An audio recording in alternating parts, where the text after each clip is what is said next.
자, 오늘은 이 종교개혁 기념주의를 맞이해서 이 종교개혁의 역사를 기억하라 라는 제목으로 하나님의 말씀을 선포하도록 하겠습니다. 자, 여러분, 하나님께서는 역사 속의 모든 일들을 창세전에 미리 작정하셨으며, 자, 그분의 작정, 그 계획을 섭리로서 완벽하게 이뤄내시는 분이십니다. 하나님께서는 이 세상의 역사를 운행하실 때에 모든 것을 다 그분의 영광을 위해서 이루시며, 또한 모든 일들이 다 그분의 택하신 백성에게 유익하도록 역사하십니다. 자, 그러므로 이 세상 모든 역사, 이 지구 위에 벌어지는 모든 역사의 중심에는 항상 하나님의 백성, 교회가 자리 잡고 있습니다. 자, 그렇지만 이 세상의 세속 역사가들은 이 기독교, 이 교회를 모든 종교들 가운데 단순히 하나의 종교로 그렇게 취급하며, 또한 이 역사를 문명과 국가의 발달을 중심으로 해석하고 기록하곤 합니다. 자, 물론 분명히 이 세상에는 이 찬란한 문명을 꽃피운 대단한 민족도 많았고, 또 강대하고 번성했던 제국도 많았습니다. 그렇지만 하나님께서는 그러한 세상의 나라들에 별로 관심이 없으십니다. 이 세상은 모두 다 결국 아담의 범죄 안에서 타락하여 하나님을 거역하는 죄인들로 가득하며 그 죄인들이 이루고 있는 역사일 뿐이기 때문입니다. 자, 물론 하나님께서는 죄인들이 멸망하는 것을 기뻐하시지 않는 분이라고 분명히 말씀하셨습니다. 그렇지만 동시에 그분께서는 이 세상의 모든 죄에 대해서, 또한 죄인들에 대해서 진노하시는 분이시기도 합니다. 베드로후서 3장 7절 말씀에 그러나 지금의 하늘과 땅은 불사르기 위해 동일한 말씀으로 간수되어 경건하지 않은 자들의 심판과 멸망의 날까지 보존된 것이다 라고 하셨으며, 또한 잠언 16장 4절 말씀에는 여호와께서 모든 것을 그분의 목적에 따라 만드셨으니 심지어 악인도 재앙의 날을 위해 만드셨다 라고 말씀하십니다. 자, 이 세상 사람들은 이 죄인들이 이룬 문명과 역사를 대단하게 여길지도 모릅니다. 하지만 하나님께서는 그 모든 것이 그저 나중에 불사르기 위하여, 심판날을 위하여 간수하고 계시는 것에 불과하다고 말씀하시는 것입니다. 자, 반면에 하나님의 택하신 백성들은 그분의 손바닥에 새김받은 백성이라고 분명히 말씀하십니다. 또한 하나님께서는 그들을 그분의 눈동자, 하나님의 눈동자와 같이 지켜주시는 백성이라고도 말씀하십니다. 택함받은 모든 백성, 그 한 사람 한 사람은 다 하나님의 귀중한 보물과 같아서 마지막 날에 천사들을 보내셔서 땅 끝에서 하늘 끝까지 사방에서 그분의 택하신 자들을 모을 것이다 라고 분명히 하나님은 말씀하십니다. 자, 이처럼 역사를 주관하시는 주권자 하나님께서는 그분의 백성, 교회에 가장 큰 관심을 가지고 계십니다. 하나님께서는 그 어떤 일도 교회에 해롭게 하시는 법이 없으시며 오직 교회에 이롭고 교회를 온전하게 만드시는 일들만을 행하시는 분이십니다. 자, 그랬기 때문에 기독교의 2000년 교회사를 보게 되면 하나님께서 얼마나 사랑과 은혜로 교회를 기르시고 인도해 오셨는지가 명확히 나타나고 있는 것입니다. 그렇기 때문에 당연히 우리 성도들은 지나온 교회의 역사를 중요하게 여겨야 합니다. 우리는 하나님께서 이 교회에 행하신 일들을 살펴봄으로써 오늘날 우리가 짓고 있는 죄를 깨닫고 회개하게 될 수 있으며, 또한 앞으로 우리가 하나님을 기쁘시게 하려면 어떻게 해야 할지를 그런 교훈도 얻을 수가 있는 것입니다. 또한 우리는 교회사를 통해서 옛 신앙의 선조들의 그 믿음을 생각해야 할 것입니다. 그들이 하나님을 얼마나 사랑했는지를 생각하고, 또한 하나님께서 그들에게 믿음을 주신 것, 그 놀라운 믿음의 선물과 은총이 무엇이었는지를 우리는 생각해야 한다는 것입니다. 자, 이렇게 지나온 역사를 기억해야 한다, 이것을 기억함으로 교훈을 얻어야 한다라는 것을 전제로 생각하시면서 오늘 본문을 보시겠습니다. 자, 오늘 우리가 읽은 이 사무엘상 본문은 이스라엘의 사사 그리고 선지자인 사무엘이 기념비 하나의 이 돌을 세우고 그 이름을 에벤에셀이라 부르는 사건을 보여주고 있습니다. 자, 이 기념비 에벤에셀은 이스라엘이 하나님의 도우심으로 블레셋 군대를 무찌른 사건 이후에 세워진 것입니다. 자, 여러분, 이 세상의 많은 왕들은요, 전쟁에서 이긴 후에 자신의 업적과 그 무력, 그 놀라운 승리를 과시하기 위해서 승전 기념비를 세우는 경우가 종종 있습니다. 자, 그렇지만 이 사무엘이 이 에벤에셀이라는 기념비를 세운 이유는 단순히 전쟁의 승리를 기념하기 위한 것이 아니었습니다. 왜냐하면 이스라엘의 승리는 이스라엘의 군사력과 그들의 힘과는 조금도 관계가 없는 하나님의 전적인 은혜였기 때문입니다. 에벤에셀이라는 이 이름은 도움의 돌이라는 뜻인데 이는 이스라엘에 대한 하나님의 도우심, 그분의 은혜가 얼마나 큰지를 기념한다는 그런 의미가 되는 것입니다. 이 기념비는 그곳에 계속 서 있으면서 앞으로 그것을 보게 될 후세 사람들이 이스라엘의 역사를 기억하게 하는 수단이 될 것이었습니다. 자, 그러면 그 에벤에셀의 배경이 되는 이스라엘의 역사는 어떤 것이었을까요? 자, 이스라엘의 그 역사, 에벤에셀의 배경이 되는 그 역사는 사무엘상 3장에서부터 7장까지에 기록되어 있습니다. 자, 사무엘 사사 이전의 시대에는 엘리라는 대제사장이 사사의 직무를 수행하면서 이스라엘을 통치했습니다. 자, 이 엘리 제사장은 인간적으로는 매우 좋은 사람이었고 또 개인적인 경건도 갖춘 사람이었습니다. 자, 그러나 그는 이스라엘을 영적으로 올바르게 다스리는 데는 실패했던 무능한 지도자였습니다. 자, 특히 그의 집안에 있는 두 아들 홈리와 비느하스라는 두 사람이 있었는데 이들은 정말 대단히 불경건한 자들이었습니다.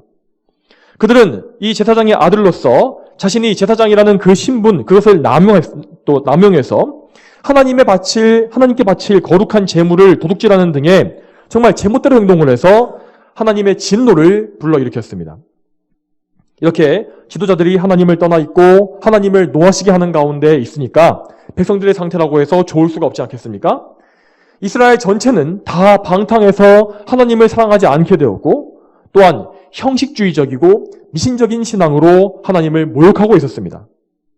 이 어두운 시대를 가리켜서 성경은 말씀하시기를 여호와의 말씀이 희귀하고 환상도 자주 나타나지 않았다라고 기록합니다. 또한 엘리 제사장은 늙어서 눈이 어두웠다라고 되어 있는데 자, 이는 단지 노환으로 해서 이 노환이 왔던 것을 것만을 말하는 것이 아니라 영적인 시야, 영의 눈이 흐려져 있는 것을 동시에 의미하는 말씀입니다. 자, 이스라엘의 이 방탕함과 악함이 절정에 이르렀던 사건은 사무엘상 4장 말씀에 나와 있습니다. 자, 그 당시에 이스라엘은 블레셋과 전쟁을 벌이는 와중에 있었습니다. 그런데 첫 번째로 벌어진 전투에서 이스라엘은 크게 패배해서 4,000명가량이 전사했다고 기록되어 있습니다. 자, 이 패배 이후에 백성의 장로들은 왜 그들이 패배했는지를 그 이유에 대해서 논의하다가 자, 그러면 성막에 있는 언약궤를 전쟁터로 가져와 보자. 그렇게 하면 우리가 이길 것이다 라는 결론을 내리게 되었습니다. 사무엘상 4장 3절 이하에 그 내용이 나옵니다. 자, 그런데 그 구절을 보게 되면 그들이 하나님께 기도했다거나 하나님의 이름을 부르고 찾았다라는 말씀이 전혀 나오지 않습니다. 이스라엘 백성들은 그저 자신들이 하나님의 택함을 받은 선민이라는 이런 오만함에 빠져서 하나님을 전혀 찾지도 않고 구하지도 않은 것입니다. 가장 나쁜 것은 그들이 하나님을 마치 이방 민족들의 우상들과 똑같이 믿고 그렇게 취급했다는 사실입니다. 만일 그들이 마음을 다해 하나님을 사랑하고 있었다면 어떻게 했겠습니까? 언약궤가 어디에 있는지가 그들에게 중요했겠습니까? 그렇지 않을 것이죠. 그들은 오직 하나님을 찾고 구했을 것입니다. 하나님께 제단을 쌓고 하나님께 희생제물을 드리면서 하나님을 구하는 그런 집회를 열지 않았겠습니까? 하지만 그들은 그렇게 하지 않았습니다.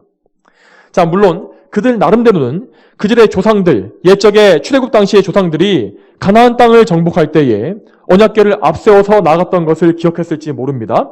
자, 언약궤가 그 당시에 앞서 나갔다는 것은 하나님께서 이스라엘에 앞서서 나아가 싸워주심을 나타내는 상징이었습니다. 자, 그렇지만 가나안을 정복할 당시에 여호수아와 이스라엘 백성들은 하나님을 사랑하고 그분을 전심으로 구했었기 때문에 이 언약궤가 앞서 나가는 것이 그들에게 큰 의미가 있었던 것입니다.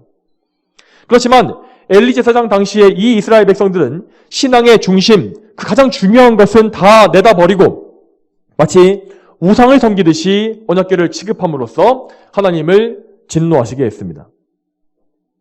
언약궤가 옮겨져서 진영에 들어올 때에 이스라엘 백성들은 엄청난 소리로 환호했다고 나와 있습니다. 그리고 이미 마치 이것이 우리에게 왔기 때문에 하나님께서 우리와 함께 하실 것이고 우리는 싸움에서 이겼다는 식으로 행동을 했습니다. 이렇게 근거 없고 교만한 것이 이스라엘의 모습이었습니다. 하지만 이렇게 교만한 이스라엘 백성들과 다르게 오히려 블레셋 군사들은 바른 마음가짐과 담대함으로 전쟁에 임했다고 나와 있습니다.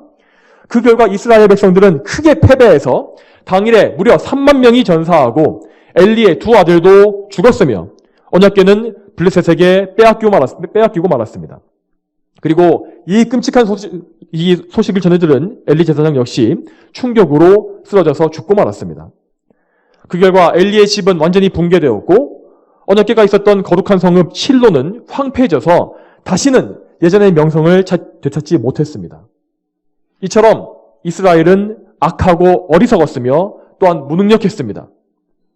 자, 그렇지만 반면에 하나님께서는 오직 그분의 영광을 위해서 홀로 역사하십니다. 하나님은 언약궤를 탈취해간 블레셋에게 큰 재앙을 내리셔서 그들이 두려움에 떨면서 언약궤를 다시 이스라엘로 반환하게 하셨습니다.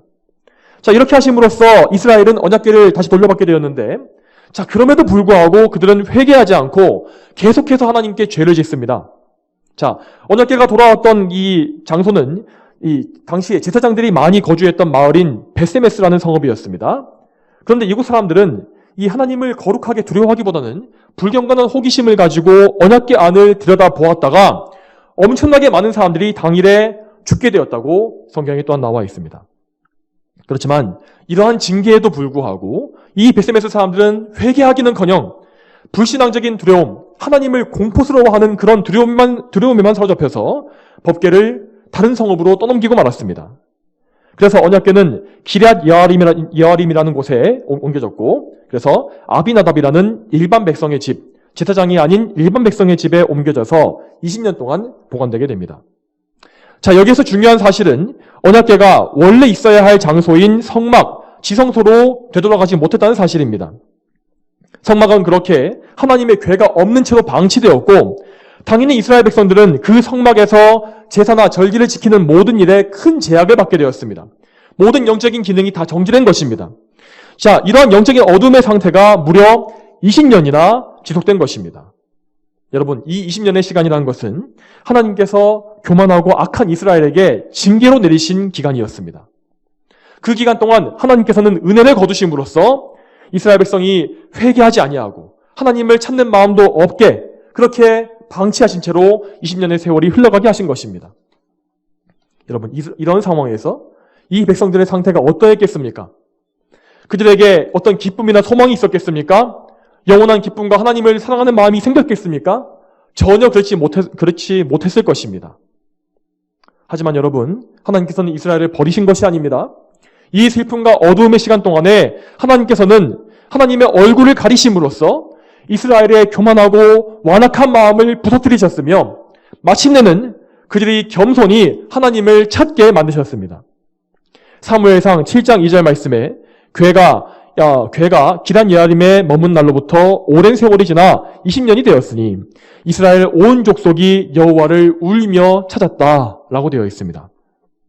자, 이와 같이 온 이스라엘이 영적으로 준비된 이런 겸비한 상태가 되었을 때에 사무엘은 비로소 이스라엘의 대대적인 종교개혁을 단행합니다. 사무엘상 7장 3절과 4절 말씀에 이렇게 나와 있습니다. 그러자 사무엘이 이스라엘 온 집에 말하기를 만일 너희가 여호와께 진심으로 돌아오려면 너희 중에서 이방신들과 아스타롯을 제거하고 너희 마음을 여호와께로 향하여 오직 그분만을 섬겨라. 그리하면 그분께서 너희를 블레셋 사람들의 손에서 건져내실 것이다 하므로 이스라엘 자손이 바알들과 아스타롯을 제거하고 여호와만을 섬겼다. 여러분, 이러한 대대적인 종교개혁 이후에 이스라엘 백성들은 이제 함께 모여서 하나님께 마음을 쏟아드리면서 금식하며 부르짖습니다.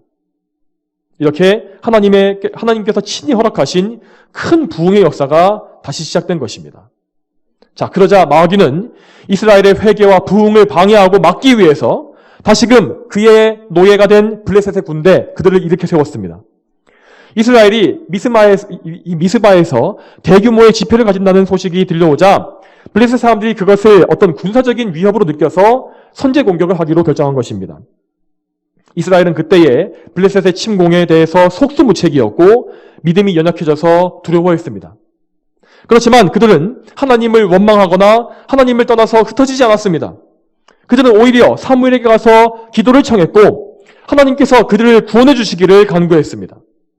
이에 사무엘 사사는 젖먹는 어린 양을 잡아서 하나님께 온전한 번제를 드렸고 그 이후에 이스라엘을 위하여 하나님께 간절히 부르짖었습니다. 자, 여러분, 그는 그냥 빈손으로 하나님께 나아간 것이 아닙니다. 그는 먼저 어린 양 제물을 드림으로써 그 자신과 모든 백성의 죄를 속하고 그 이후에 하나님께 나아가 기도한 것입니다. 이 신약시대에 우리가 어린 양이신 예수 그리스도께 그분의 이름에 의지해서 하나님께 나아가는 것처럼 사무엘은 이 예수님을 예표하는 어린 양을 번제로 드림으로써 하나님께 나아갔습니다. 그리고 이러한 믿음의 간구를 하나님께서는 받아주십니다. 사무엘상 7장 10절과 11절 말씀에 사무엘이 번제를 드리는 동안 블레셋 사람들이 이스라엘과 싸우려고 다가왔으나 그날 여호와께서 블레셋 사람들을 큰 천둥소리로 어지럽게 하시니 그들이 이스라엘에게 패하였고 이스라엘 사람들이 미스바에서 나와 벳갈 아래까지 블레셋 사람들을 추격하여 그들을 죽였다. 자, 여러분, 이 말씀은 20년 전 이스라엘이 블레셋과 맞붙었던 때와 정확하게 반대되는 상황을 보여주고 있습니다. 그들은 20년 전과 다르게 온전히 하나님 앞에 회개했고 마음을 하나님께 쏟았으며 희생제사를 통해서 하나님께 믿음으로 나아갔습니다. 그러자 하나님께서는 이스라엘 백성들을 앞서가셔서 블레셋과 친히 싸우셨으며 그들에게 마침내 큰 승리를 베풀어 주신 것입니다. 자, 이 일련의 놀라운 역사를 후세 사람들이 다 생각하고 기억하고 기념하게 하기 위해서 사무엘은 앞서서 우리가 살펴보았던 에벤에셀이라는 이 기념비를 세운 것입니다. 그러므로 이 에벤에셀은 단지 승리의 기념물이 아니라 이스라엘의 죄악과 패배, 그리고 하나님 앞에서 보내야만 했던 오랜 징계의 시간과 나중에 하나님께서 허락하신 회개와 회복과 부흥을 모두 생각하게 하는 기념물이었던 것입니다.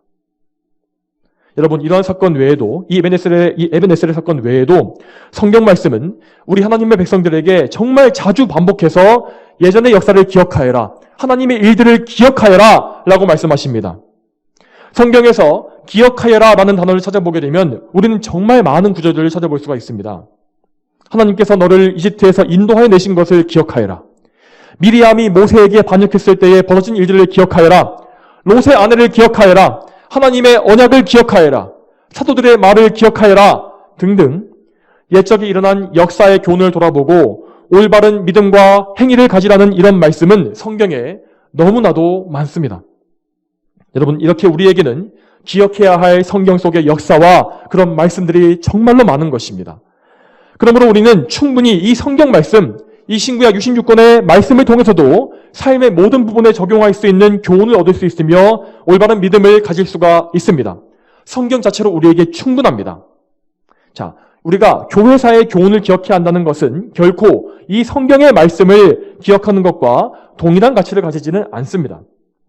그렇지만 분명한 사실은 성경 속에 이 시대에 역사하신 하나님께서 그분의 약속, 그분의 언약을 교회의 역사 속에서도 동일하게 지켜오셨다는 그 사실입니다. 그렇기 때문에 우리는 반드시 교회의 역사를 역시 기억하고 그 역사 속에서도 영적인 교훈을 얻을 수가 있어야 하는 것입니다. 여러분, 요한사도를 통해서 이 신약성경의 마지막 계시가 기록되고 나서 약 1900여 년 동안 하나님께서는 정말 놀랍게 그분의 교회를 인도해 오셨고 그리스도의 피로 맺은 새 언약이, 교회와 맺으신 그 언약이 파기되지 않는다는 사실을 증명하셨습니다. 먼저 하나님께서는 이 로마 제국의 용광로와 같은 바퀴 속에서도 교회가 끝까지 생존하고 번성하게 해주셨으며 또한 그 이후에 이어진 중세 1000년 동안에 로마 카톨릭 교회로 인해서 영적인 암흑이 점점 더 심해지는 와중에도 종교개혁을 위한 역사적 배경을 다 준비해 주셨고 그 이후에는 때가 되었을 때에 아무도 예상하지 못한 이 개혁의 불길이 일어나게 하셔서 다시금 참된 교회가 번성하게 하셨습니다. 자, 오늘 본문에서 사무엘 사사가 기념비를 세우고서 여호와께서 여기까지 우리를 도우셨다라고 말한 것처럼 우리는 교회사의 모든 흐름 속에서 매번 정말 매 순간마다 하나님께서 교회를 여기까지 도우셨다라고 기록되어 있는 것을 발견할 수가 있는 것입니다. 그리고 그 교회사의 모든 놀라운 역사의 장면 중에서도 우리 이 개신교회를 시작하게 하신 종교개혁은 가장 놀라운 일이라고 감히 말할 수가 있을 것입니다. 여러분, 영적으로 가장 어둡고 신학적으로도 너무나 오류와 왜곡이 심했던 중세 말기에 그 가장 어두웠던 시기에 하나님께서는 놀라운 종교개혁을 일으키셨습니다. 하나님은 루터라는 용감한 인물을 부르셔서 그를 통해 이 종교개혁의 기틀이 잡히게 하셨고, 그의 다음 세대에는 칼빈이라는 천재적인 신학자를 부르셔서 종교개혁의 모든 신학을 집대성하게 하셨습니다. 그리고 그 칼빈이 남긴 성경적 신학의 유산을 통해서 이후에는 더욱 더 많은 신학적 산물들이 나오게 하셨습니다. 그것은 지금까지도 개혁교회의 표준적인 교리로 사용되고 있는 할데베르크 요리문답이나 도르트 신조, 벨직 신경, 또한 웨스트민스터 표준문서 등의 위대한 작품들이었습니다. 그뿐만 아니라 종교개혁의 직속 후예들인 청교도들은 영적인 면에서나 신학적인 면 모두에서 기독교의 최고의 전성기를 꽃피웠습니다. 자, 이 위대한 시대 이후에 우리에게 이르기까지 그런 기간 동안에도 물론 많은 신학적 발전들이 있어 왔습니다. 하지만 사실상 오늘날 우리 개혁교회의 근간이 되는 모든 영적인 유산들은 다 종교개혁과 그 직후의 시대에 나온 것이라 해도 과언이 아닐 것입니다. 자, 여러분, 우리는 주님께서 다시 오시는 그날까지 종교개혁자들이 회복시킨 성경적인 신앙 위에 굳게 서 있어야 합니다.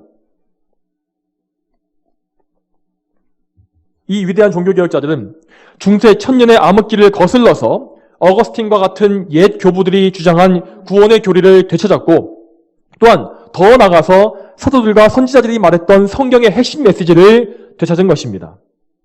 물론 현대를 살아가고 있는 우리는 이 시대에 맞추어서 이 신앙적인 핵심들을 적용하고, 또한 이 시대 사람들이 더 알아듣기 쉽게 전할 방법을 고민해야 할 것입니다. 그렇지만 절대로 이 종교개혁이 회복했던 신앙의 핵심을 변질시키거나 거기에서 이탈해서는 안 되는 것입니다. 자, 여러분, 그러면 종교개혁에서 회복한 신앙의 핵심이란 과연 무엇입니까? 신학자들은 이 종교개혁자들의 공통된 주장, 이 성경의 핵심 메시지를 5대 솔라, 5가지의 오직이라는 이름으로 정리합니다. 자, 그 중에 첫 번째는 솔라 스크립투라, 오직 성경입니다. 성경은 하나님의 영감으로 기록된 말씀이며 전혀 오류가 없는 하나님의 권위 있는 말씀입니다. 그러므로 이 성경만이 우리의 생활과 경건의 모든 문제에 있어서 최종적인 권위로 높여져야만 한다는 것입니다. 그 어떤 다른 권위도 성경보다 위에 있거나 또한 성경과 동등하게 여겨질 수는 없는 것입니다. 하지만 로마 가톨릭 교회는 교회의 권세, 그 교회의 권위를 성경보다 위에 놓으며 또한 교회의 전통과 전승, 또한 교황의 가르침, 또한 외경 따위에 성경과 동등한 권위를 부여하고 있습니다. 그렇지만 여러분, 이 모든 것은 하나님보다 사람의 권위를 높이고자 하는 사악한 죄악, 또한 그들의 아비인 마귀에게서 나온 것입니다. 우리는 오직 성경으로만 모든 것을 판단하는 신앙을 굳게 지켜야 합니다. 자, 두 번째는 솔루스 크리스투스, 오직 그리스도입니다. 우리는 성경의 말씀에 따라서 그리스도 예수님 외에 하나님께서 보내주신 구원자가 계시지 않음을 믿습니다. 오직 성자 예수 그리스도만이 하나님과 우리 사이의 중보자가 되시며 오직 그분을 통해서만 우리는 모든 죄를 해결받고 의를 얻으며 하나님과 화목하게 될 수가 있는 것입니다. 그리스도를 통하지 않고서는 아무도 감히 하나님께 나아갈 수가 없으며 또한 그리스도 없는 구원 역시 존재하지 않습니다. 이와 반대로 로마 가톨릭은 그리스도 이외에 구원의 공로를 얻을 수 있는 수많은 존재들을 제시합니다. 무엇보다 그들은 그리스도 외에 다른 중보자로서 성모 마리아를 우상 숭배하며 또한 그들이 제멋대로 지정해 놓은 수많은 성인들 역시 그들이 가진 여분의 공로를 우리에게 나눠줄 수 있다고 그렇게 말을 합니다.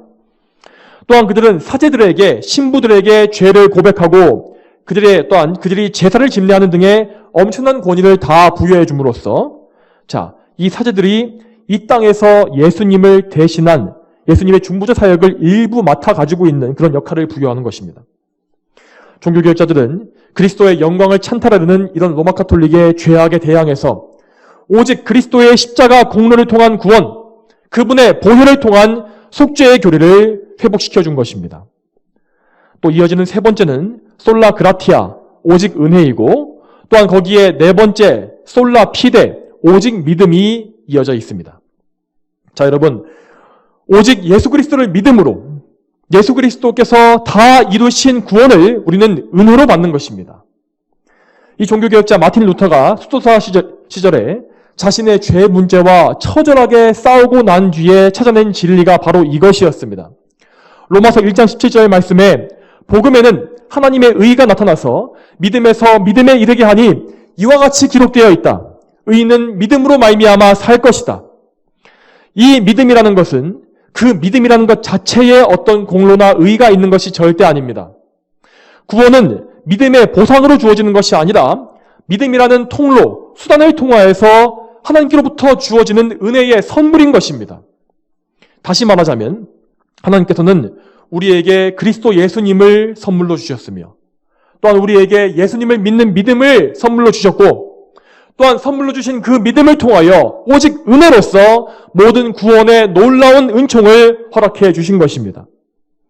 에베소서 2장 8절 말씀에 너희가 믿음으로 말미암아 은혜로 구원을 받았으니 이것은 너희에게서 나온 것이 아니라 하나님의 선물이다 라고 말씀하십니다. 여러분, 루터가 했던 유명한 말과 같이 우리 모두는 하나님 앞에 거지일 뿐입니다.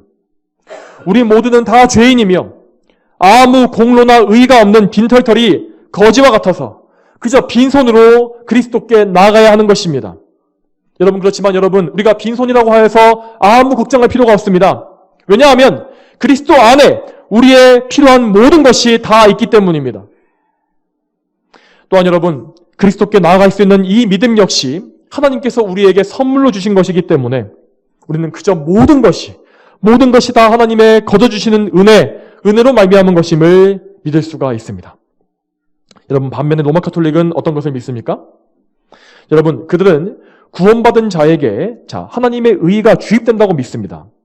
그리고 그렇게 주입된 의로서 그러니까 자기가 가진 그 의를 통해서 신자 역시 의를 행함으로써 그리스도의 공로에 협력해서 구원을 받는다고 주장하는 것입니다. 말하자면 그리스도의 공로가 절반, 사람의 공로 절반이 구원을 위해 필요한 것입니다. 가톨릭은 종교개혁 이후에 종교개혁에 대항해서 트리엔트 공회를 또 열었는데, 이 공회에서 그들은 의를 주입받은 신자의 공로를 부정하는 자는 파문을 받아야 마땅하다고 선포했습니다. 이것은 종교개혁이 주장한 오직 은혜, 오직 믿음이라는 성경적인 교리를 정면으로 부정한 것입니다. 그리고 그들은 지금도 여전히 이 주장을 번복하지 않고 그대로 유지하고 있습니다. 자, 여러분, 마지막 다섯 번째는 솔리데오 글로리아, 오직 하나님께 영광이라는 교리입니다. 자, 이는 웨스트민스터 요리문답의 제1문에서 가장 잘 표현된 진리라 할 수 있습니다. 그것이 무엇입니까? 인간의 최고 목적은 하나님을 영화롭게 하고 영원토록 하나님을 즐거워하는 것입니다 라는 말씀입니다. 이것은 그리스도께서 친히 구원하신 성도들이라면 마땅히 품게 되는 영광스러운 삶의 목적입니다. 구원받은 자는 죄에서 자유롭게 되어서 하나님께서 그들을 창조하신 원래의 목적을 깨닫게 되며, 그래서 그의 전 생애를 자발적으로 기꺼이 하나님의 영광을 위해서만 사용하게 된다는 것입니다. 여러분, 참으로 우리는 정말로 우리 삶의 모든 것을 하나님의 영광을 위해서 사용할 수가 있으며 또한 그렇게 해야만 합니다. 종교개혁자들은 이 진리를 따라서 모든 사람에게 하나님께서 주신 소명이 있다고 믿었으며, 그래서 각자가 맡은 자리에서 하나님의 영광을 위해서 충성을 다하라는 성경의 가르침도 회복시켜 주었습니다. 여러분, 그렇지만 로마 가톨릭은 여기에서도 성경과 완전히 반대되는 주장을 가르쳐왔고 지금도 똑같습니다. 그들도 물론 말로는 하나님의 영광을 찾습니다. 하지만 그들이 결과적으로 영광을 돌리고 있는 것은 바티칸을 중심으로 한 가톨릭 교회이고 또한 그 교회의 수장인 교황입니다. 그들은 종교와 정치를 통합한 권력 체계를 구축했고, 그래서 온 세상을 그들의 지배권 아래에 두려고 하는 야욕을 단 한 번도 포기한 적이 없습니다. 이러한 성직자 중심의 가톨릭 체제 내에서 그 체제 안에 들어있지 않은 일반 신자들은 교황청의 노예가 될 뿐이고 결코 하나님을 기쁘시게 하기 위한 소명의 삶도 살 수가 없게 되어 있는 것입니다. 자, 여러분, 중요한 사실은요. 제가 지금까지 말씀드린 로마 가톨릭 교회의 이 이단적인 가르침과 폐단이 500년 전에 종교개혁 당시뿐만 아니라 지금까지도 계속해서 유지되고 있다는 사실입니다. 여러분, 그럼에도 오늘날 현대의 많은 사람들은 로마 가톨릭이 과거와는 많이 달라졌다고 믿으며 과거의 그런 많은 부패들을 청산하고 훨씬 나은 상태가 되었기 때문에 그들과 이제는 함께하지 못할 이유가 없다라고 말하고 있습니다. 여러분, 그렇지만 절대로 그렇지 않습니다. 가톨릭은 여전히 제가 말씀드린 온갖 비성경적인 사탄의 교리들을 그대로 끌어안고 있는 마귀의 회입니다. 만일 여러분 눈에 그들이 바뀐 것처럼 보이신다면 그 이유는 그들이 시대에 맞춰서 옷을 갈아입는 겉모양만 바꿀 수 있는 그런 교활한 이리 같은 자들이기 때문입니다. 가톨릭은 종교개혁 이후에 큰 패배를 경험하고 나서 교묘하게 그들의 정책을 바꾸었습니다. 그들은 중세시대처럼 가톨릭이 국가 위에서, 왕 위에서 군림할 수 있는 시대가 다시 오지 않을 것임을 알게 되었고, 그래서 좀 더 친근하고 유화적인 모습을 취하기로 공회에서 그렇게 결정한 것입니다. 개신교에 대해서도 더 이상 폭력이나 억압, 박해와 그런 죽이는 그런 일이 아니라 온화하게 회유하는 쪽으로 이끌어가는 것이 그들의 바뀐 정책의 일환이었습니다. 실제로 가톨릭과 개신교의 화친과 어떤 연합을 추구하는 WCC와 같은 이 단체는 그 근간이 모두 다 로마 가톨릭에 있으며 또한 그들이 모두 다 교황청의 조종을 받고 있는 하부 조직에 불과하다는 것이 이미 다 드러나 있는 사실입니다. 사랑하는 성도 여러분, 자, 우리는 지금 이 시대에 이 개신교회, 거룩한 교회를 종교개혁 이전으로 돌려버리려는 아주 거센 공격에 직면해 있습니다. 오늘날 기독교 안에 많은 목회자와 신학자들은 종교개혁 당시의 사람들이 지금보다 못하다고 믿는 어리석은 오류를 범하고 있는 것 같습니다. 종교개혁은 단지 로마 가톨릭이 도덕적으로 부패했던 중세에나 필요했던 것이고 오히려 종교개혁자들의 극단적인 분리주의 때문에 교회가 분열되고 말았다라고 생각하는 신학자도 너무나 많습니다. 여러분, 그렇지만 지적인 능력이나 영적인 능력 모든 면에서 그 옛날의 선조들은 지금의 우리보다 결코 못하지 않습니다. 오히려 마틴 루터나 존 칼빈과 같은 그런 사람들은 현대인으로서는 상상할 수 없는 놀라운 일들을 정말 수십 명, 수백 명의 그런 일들을 홀로 해냈던 천재들이었습니다. 그들은 참으로 성령 충만한 가운데 정말 수많은 영적인 유산들, 참으로 무겁고 가치 있는 유산들을 남겨주었으며 그들의 유산들은 부패하거나 썩지 않고 500년이 넘는 시간을 거슬러 내려와서 지금도 변함없는 가치를 우리에게 주고 있는 것입니다. 여러분, 이 사실을 잘 기억하십시오. 이제 말씀을 맺겠습니다. 여러분, 우리는 이 종교개혁의 유산이 이 사도들과 선지자들부터 내려온 성경의 진리이며 복음 그 자체임을 굳게 믿어야 합니다. 성경을 절대적인 권위로 믿고 알아가는 가운데에서 우리 믿음의 선조들이 남긴 영적인 산물들을 풍성히 배워가는 것이 우리에게 반드시 필요한 것입니다. 또한 교회사의 교훈과 하나님의 역사에 대해서도 늘 배우시며 또한 그 역사를 늘 기억하시고 잊지 마시길 바랍니다. 하나님께서는 이제까지도 이 악한 마귀와 세상의 모든 공격 속에서도 교회를 안전하게 보호해 주셨으며 또한 앞으로도 그렇게 하실 것입니다. 말세에 닥칠 모든 환난과 엄청난 고통 속에서도 그리스도의 몸된 교회는 결코 없어지지 않을 것이며 하나님의 은혜 안에 굳게 설 것입니다. 성도 여러분, 다시 말씀드리지만 여러분이 물려받은 믿음의 유산을 굳게 붙잡으십시오. 성경의 진리로 믿음의 기준으로 이 세상의 모든 것을 판단하시고 분별하시길 바랍니다. 우리 모두가 이렇게 일평생 성경적인 믿음을 굳건히 지켜서 오직 하나님께만 모든 영광 올려드리는 그런 삶을 살게 되기를 소망합니다. 다 함께 기도하시겠습니다. 거룩하신 아버지 하나님, 오늘도 이 종교개혁 기념주의를 맞이하여서 성경의 진리와 또한 교회사의 귀한 교훈들을 다시금 듣게 하시니 감사드립니다. 하나님 아버지, 성경 말씀은 계속해서 우리에게 옛적의 역사들을 기억하라고 말씀합니다. 그 하나님의 역사, 그 하나님께서 이루신 구원의 일들과 또 인간의 죄와 그 부패의 역사들을 통하여서 우리는 우리 자신에게 소망이 없으며 오직 하나님을 믿는 그 믿음, 하나님께만 우리의 생명과 소망이 있다는 사실을 늘 발견할 수가 있습니다. 주여, 정말 역사 속에서 종교개혁자들이 이루어 놓았던, 또한 재발견했던 이 놀라운 진리, 이 성경의 이 놀라운 진리와 복음의 이 생명을 우리가 잃지 않게 하시며, 정말 주님 다시 오시는 그날까지 이 교회가 굳게 서서 하나님의 영광을 위해서 진리를 수호할 수 있도록 주여 인도하여 주시옵소서. 항상 우리와 동행해 주시기를 소망하며 예수님의 이름으로 기도 올립니다. 아멘.